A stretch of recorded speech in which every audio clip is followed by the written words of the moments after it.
Let's talk about body boundaries, consent, and respect. I'm going to read this big thing here. No to the reader. Teaching young children about body boundaries, both theirs and others, is crucial to a child's growing sense of self, their confidence, and how they should expect to be treated by others. A child growing up knowing they have a right to their own personal space gives the child ownership and choice as to what happens to them and to their body. It is equally important a child understands from a very young age. They need to respect another person's body boundary and ask for their consent when entering their personal space. This book explores these concepts with children in child friendly and easily understood manner, providing familiar scenarios for children to engage with and discuss. It is important that the reader and the child take the time required to unpack each scenario and explore what they mean both to character in the book who may not be respecting someone's body boundary and to the character who is being disrespected.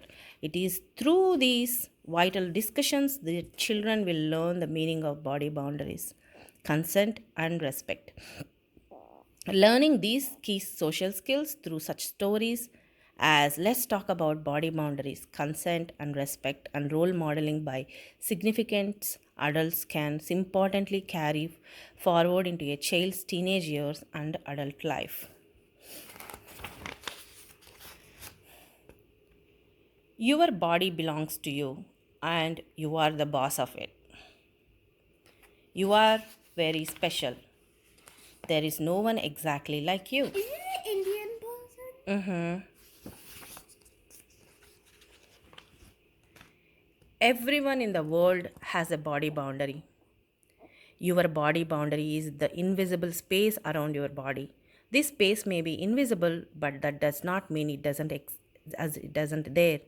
No one should come inside your body boundary without you saying it's okay. Try this. Stand tall and then with your finger outline your invisible body boundary. Okay. I'm famous. Oh, I forgot to read this. Sometimes we call our body boundary our body bubble. Interesting. Look at this boy. He is trying to hug his little sister. Does she look happy about it? Do you think she wants to be hugged? How can you tell? Here is what the boy should have done. Can I have a hug, please? Yes, you can. Can I have a hug, please? No, thanks. I don't feel like hugging anyone today.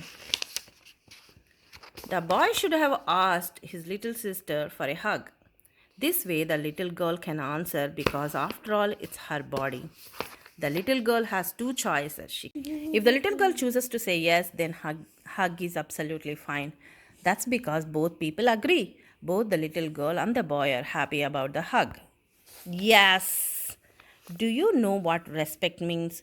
Respect means you understand another person's wishes and you care about them and their wishes. You don't Respect is a respect very me? important word. You don't respect me. Sometimes a person may not be sure when another person asks them for a kiss or a hug. They might say, I'm not sure I want a kiss.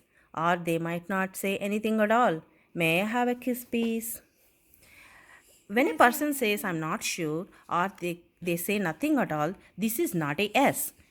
If the person has not given their consent, consent is another important word for you to know. Consent means you have said yes and you have happily agreed to the hug or kiss.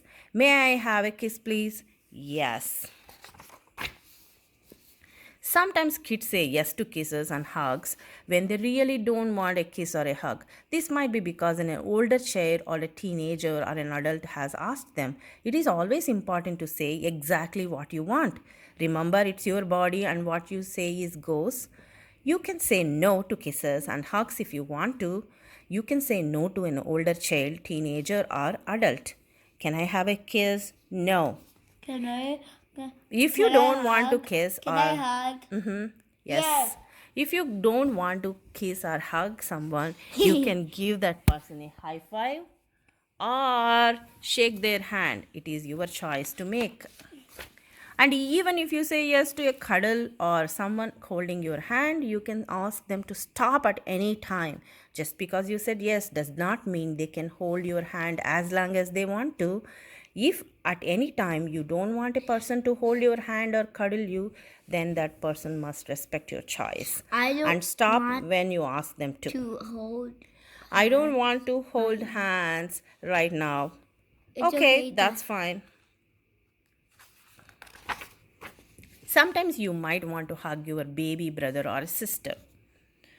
And even though a baby can't speak, you can tell if a baby wants to be hugged or not. If the baby likes your hug, I think this guy is sisters. Is he wearing pink or same? yeah. If the baby wants to be hugged or not, if the baby likes your hug, they will gurgle and smile. And sometimes they will lean into you. If they don't want a hug, they might cry or have a sad face or try to push you away. You have to look out for these things because a baby cannot tell you with words. We all have to respect a baby's body boundaries too. And also, Every person is different. Some people like hugs and kisses and holding hands, and some do not. Some people like a hug one day but not the next. Just because a friend at school said it was okay for you to hold their hand on a Monday doesn't mean you can hold their hand the next day, on the next day, on the day after that. You still need to ask each time if it's okay. You still need to ask for their consent. you still need to send. Can I? This boy's older cousin wants him to ride on his bike with him. Do you think the boy wants to go on the bike? No. How do you know? That's right, the boy's face tells us.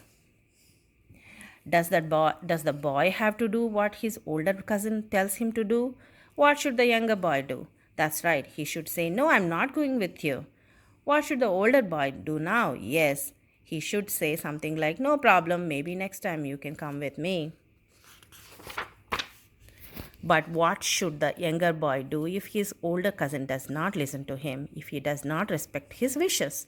Yes, that's right. He should tell an adult in his safety network. You are not